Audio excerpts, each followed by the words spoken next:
What do you know, YouTube? What do you know? Tell you what I know. It's time to knock out the second part of this video. So let's get to the cons on Schneider and the IC side of it, and the air board. So the first one I got on here, it's kind of one of those ones where I kind of have mixed emotions about it. I had it on the pros. I also have it on the cons, and that's the load board. I like the simplicity of the load board, but I don't like how vague things are on the load board. Like, it doesn't really specify like customer. It doesn't specify, you know, it doesn't give you an address until it is assigned to you. Then you can't see none of that. All you can see is the rate, the miles, and the weight. That's it. Also, it's kind of hard to tell, like, unless you have a laptop. I mean, I have a laptop, but I don't keep it on the truck with me. I do everything through my iPhone and my iPad. But it's kind of hard to sort through some of the details. Like, I selected a load one time, not knowing, but until it was assigned to me, that it was a high value load. Now, it wasn't that big a deal, but I would have liked to have known before I picked it, is all I'm saying. Like, it didn't bother me that much. It really didn't even affect anything. I found out that it wasn't even that big of a deal, but for some reason it was marked high value. Anyway, the other thing that I don't like about the load board is it's kind of clogged up with a lot of unconfirmed loads. There's loads in there that are not confirmed. You can save them to your favorites and get a notification once it is confirmed. But there's a lot of freight on there that is not confirmed that you can't select. So to me, that I feel like it kind of clogs it up a little bit. I would like to be able to just see what is available right at the moment. Once again, that's another one of them things. Like, if you're looking at the load board on a laptop or on a PC at your house or something like that, you can take that off. You can kind of refine your search criteria a little bit more, and put in there that you only want to see confirmed loads.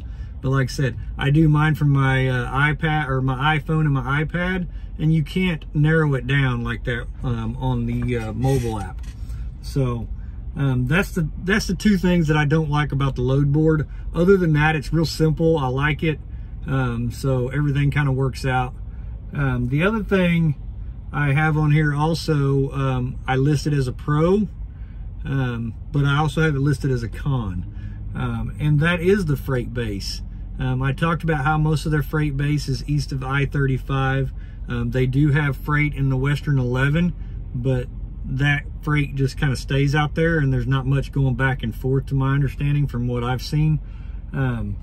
I wish that there was a little bit more freight going back and forth, because I, for the most part, like to stay east of I-35, but every once in a while I like to change it up, and I would like to leave the house, run a load to SoCal, grab a load out of SoCal, and come back.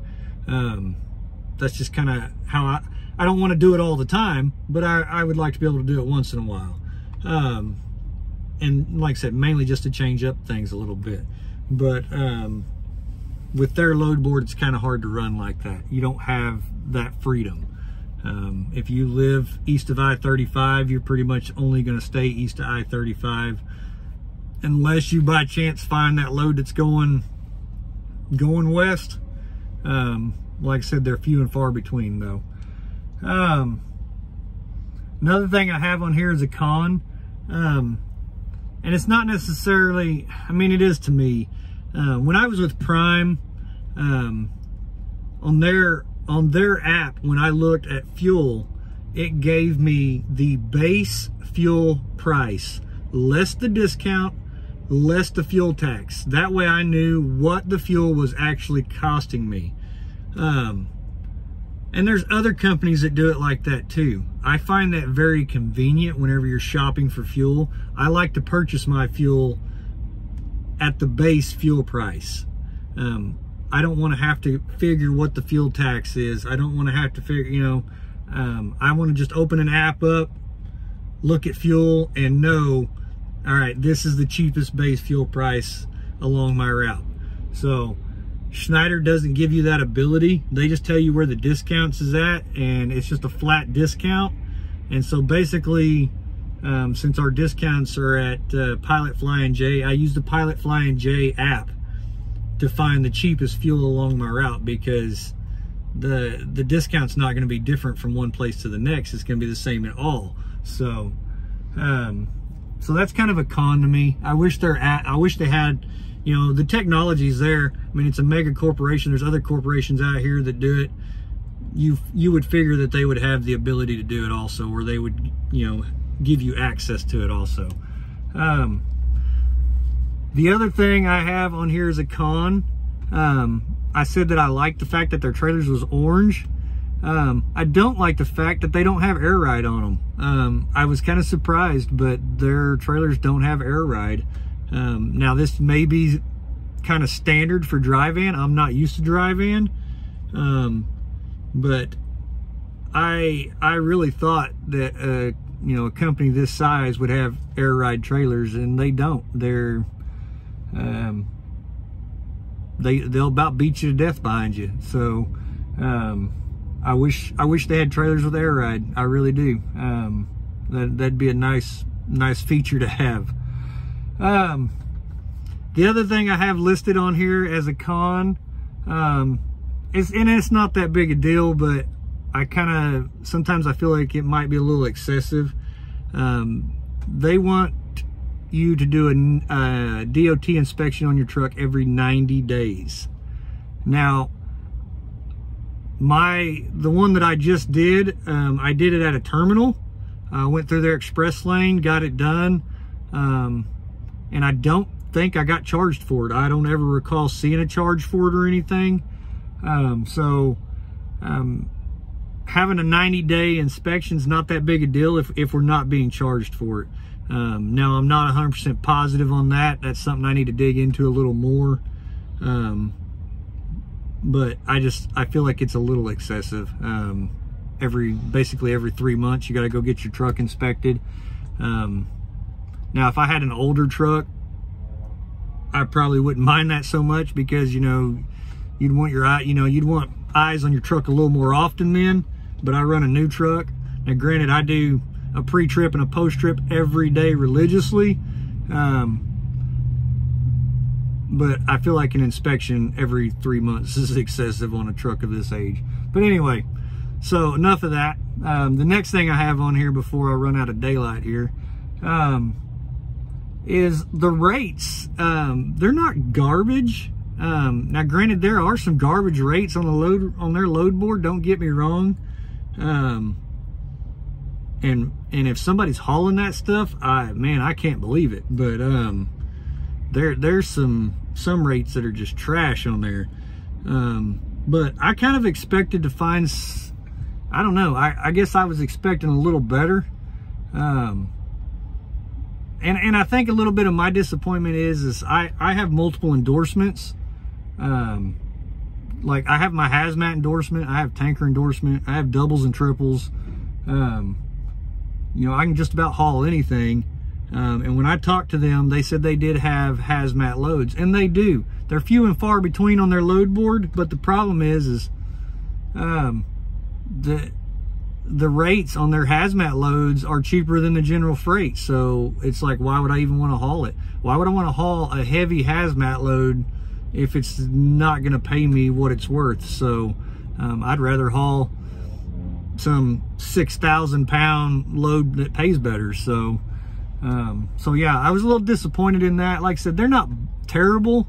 You know, you can make a living on them, and I mean, I'm doing all right. So I just really, I don't know, maybe I'd set the bar a little too high for them or something. I don't know, but I wasn't quite what am I trying to say? I guess I was just expecting better. So moving on to the next one is the next thing I listed as a con is their fuel card. You got to use the fuel card to get the discount. But the problem I have with it is every time you use it, they charge you $1 to use the card every time. So now some people may be like, man, it's just $1. It's just $1. You know, I get that it's just $1, but that $1 adds up though. Like if I get 100 gallons of fuel, my 36 cent fuel discount just turned into 35 cents. Like it doesn't make no sense. So I don't know. Like I said, maybe I'm overthinking it a little bit, but I don't like the fact that they charge me every time I swipe that card. So it kind of makes you rethink some of your fuel purchases. Like sometimes I just want to get enough fuel to get me out of an area and get me to another area. But then it's like, well, am I really going to save much if I got to pay another $1 to, you know, I don't know. Like I said, maybe I'm overthinking it, but I don't like the fact that they charge us every time we use their card. So, but that's all I got listed on here.